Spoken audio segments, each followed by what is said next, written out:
আসসালামু আলাইকুম। আমি মোহাম্মদ রায়হান আহমেদ তপু। আজকে আমরা ষষ্ঠ শ্রেণীর ১.৩ অধ্যায় অর্থাৎ সাধারণ গণিতের স্বাভাবিক সংখ্যা ও ভগ্নাংশের ১.৩ অধ্যায়ের লসাগু ও গসাগু নিয়ে আলোচনা করব। তোমরা নিশ্চয়ই ছোট ক্লাসের লসাগু গসাগু সাধারণ অঙ্ক ক্যালকুলেশন গুলো দেখেছো। চলো আজকে সেই জিনিসগুলো একটু রিক্যাপ করব। দেখো, গসাগুর পূর্ণরূপ হচ্ছে গরিষ্ঠ সাধারণ গুণনীয়ক।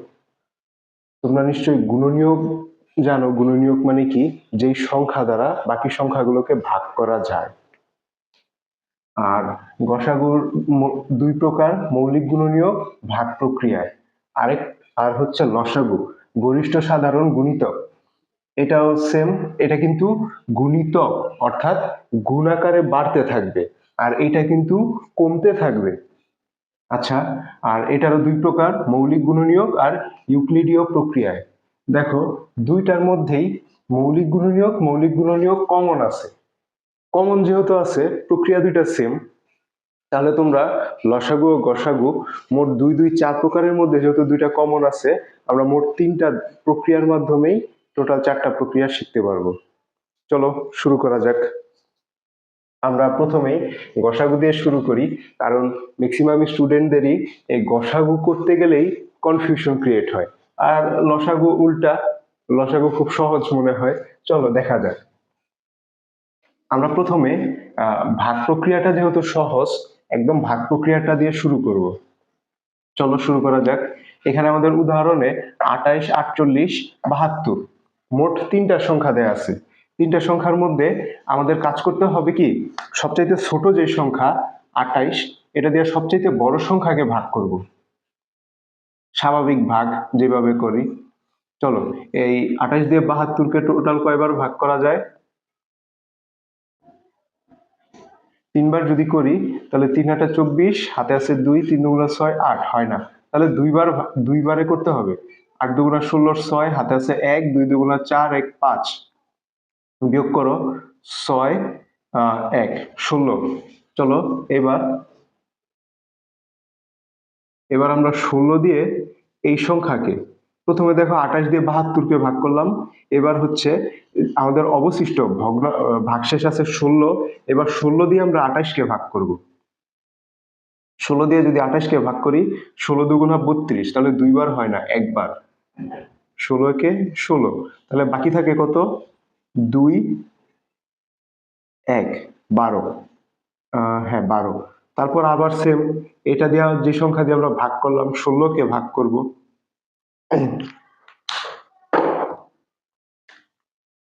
তাহলে সেম, একবার 12, তাহলে বাকি থাকে কত?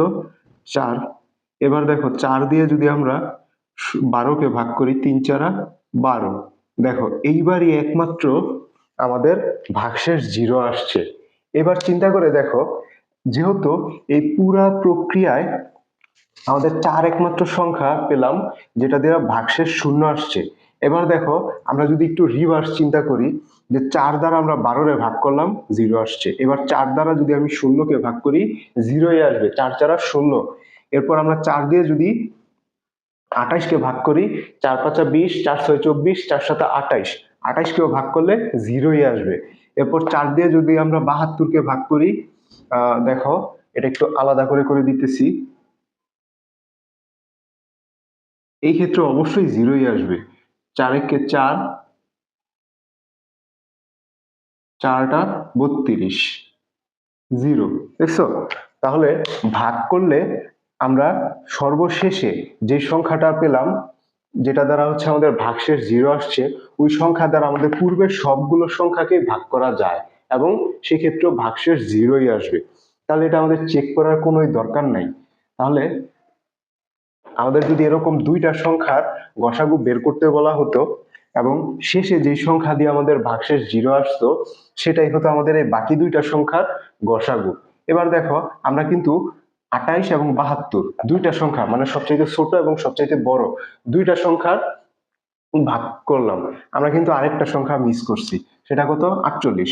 এবার আমরা 4 দিয়ে যদি 48কে ভাগ করলে ভাগশেষ 0 আসে, তাহলে আমাদের 4ই হচ্ছে এই 3টার রেজাল্ট। চলো করি, আশা করি করা হবে। 4 একে 4, বাকি থাকে 8, 4 দুগুণা 8। ঠিক আছে, যেহেতু আমাদের 4 দিয়ে 3টা সংখ্যারই ভাগ করা গেছে, তাহলে এইটাই হচ্ছে আমাদের 4ই হচ্ছে অ্যান্সার। ঠিক আছে, আশা করি তোমরা বুঝছো।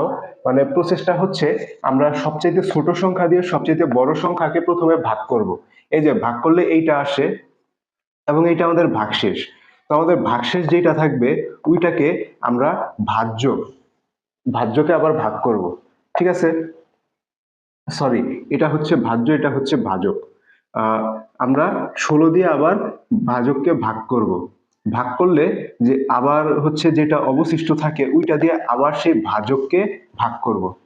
ভাগ করার পরে যেটা অবশিষ্ট থাকে সেম ভাবে হচ্ছে আবার ভাজককে ভাগ করব। ঠিক আমাদের যতবার ভাগশেষ থাকবে ততবারই আগের ভাজককে আমরা ভাগ করব।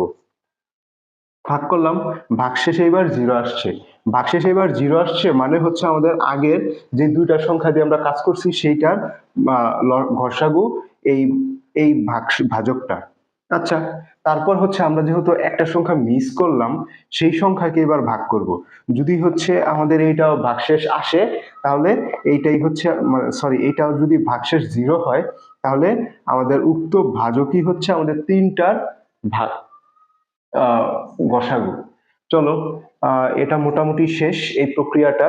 এবার সেম ভাবেই আমরা হচ্ছে মৌলিক গুণনীয়ককে শিখবো, এবং যেহেতু মৌলিক গুণনীয়ক গসাগু এবং লসাগু দুইটাতেই আছে, আমি চেষ্টা করব একটা দিয়ে বোঝানোর জন্য। 28, 48, 72, এই তিনটার মধ্যে আমাদের, আচ্ছা, আমরা সর্বপ্রথম 1.1 অধ্যায়ের মধ্যে আমরা মৌলিক সংখ্যা শিখেছিলাম। বলতো 1 থেকে 10-এর মধ্যে মৌলিক সংখ্যাগুলো কি কি? 2, 3, তারপর হচ্ছে 5, এরপর আসে 7, 10-এর মধ্যে আর থাকে না। আমাদের যেহেতু বলছে যে মৌলিক গুণনীয়ক, আমরা চিন্তা করব সেই মৌলিক সংখ্যাগুলোর মাধ্যমেই এই সংখ্যাগুলোকে ভাগ করা। কিভাবে? ধরো আমরা যদি 28-কে লিখতে পারি যে 2 গুণ 14, ঠিক আছে, 2 গুণ 14 তাহলে আসে 28। এরপর আমরা এই 14-কে আবার ভাগ করব। মনে মনে এই 14-কে আবার মনে রাখো, এই 14-কে যদি আমরা আবার মৌলিক সংখ্যা দিয়ে ভাগ করতে চাই তাহলে 2 গুণ 7, ঠিক আছে, 7 দুগুণা 14, 14 দুগুণা 28, তাহলে এটা কমপ্লিট। এরপর 48,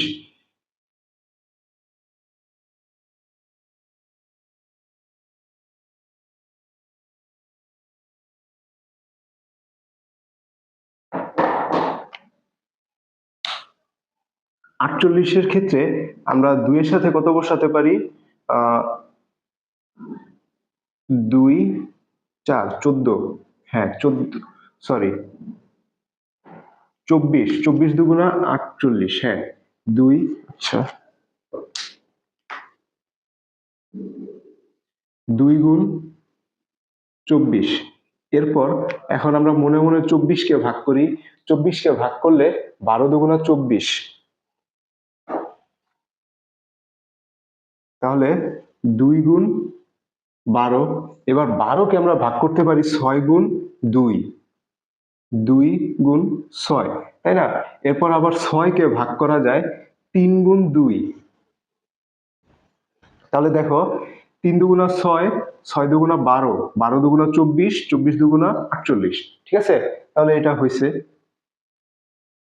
এরপর আসো 72, 72-কে 36 দুগুণা 72, 2 গুণ 36, এবং 36-কে লেখা যায় 16 দুগুণা 18 দুগুণা 36, তাহলে আবার 18-কে ভাগ করা যায়, 18-কে ভাগ করা যায় 9 গুণ 2, এবং 9-কে ভাগ করা যায় 3 গুণ 3, তাহলে দেখো তো 3 3 9, 9 দুগুণা 18, 18 দুগুণা 36, 36 দুগুণা 72, ঠিক আছে, আমাদের মিলে গেছে। এরপর হচ্ছে এটা হলো আমাদের মৌলিক সংখ্যা দিয়ে এটারে ভাগ করলাম। ভাগ করার পরে আমাদের দেখতে হবে যে এমন কি কোনো কমন সংখ্যা আছে যেটা তিনটার মধ্যেই। তাহলে দেখো আমাদের প্রতি ক্ষেত্রেই 2 আছে, আবার পরের ঘরেও প্রতি ক্ষেত্রেই 2 আছে। এই জায়গায় 7 আছে, 7 আর কোনো জায়গায় নাই। এইখানে 2 আছে কিন্তু 2 উপরের ঘরে আর নাই, তাহলে এই 2 কাটা, যেহেতু উপরের ঘরে নাই। আবার এইখানে একটা 3 আছে কিন্তু উপরের ঘরে নাই, কাটা। তা আর এইটাও একটা থাকে, এইটাও একটা থাকে, কাটা। তাহলে শুধুমাত্র দেখো 2টা করে 2 3টা ঘরেই আছে, তাহলে এই দুইটার গুণফলই হচ্ছে আমাদের গসাগু।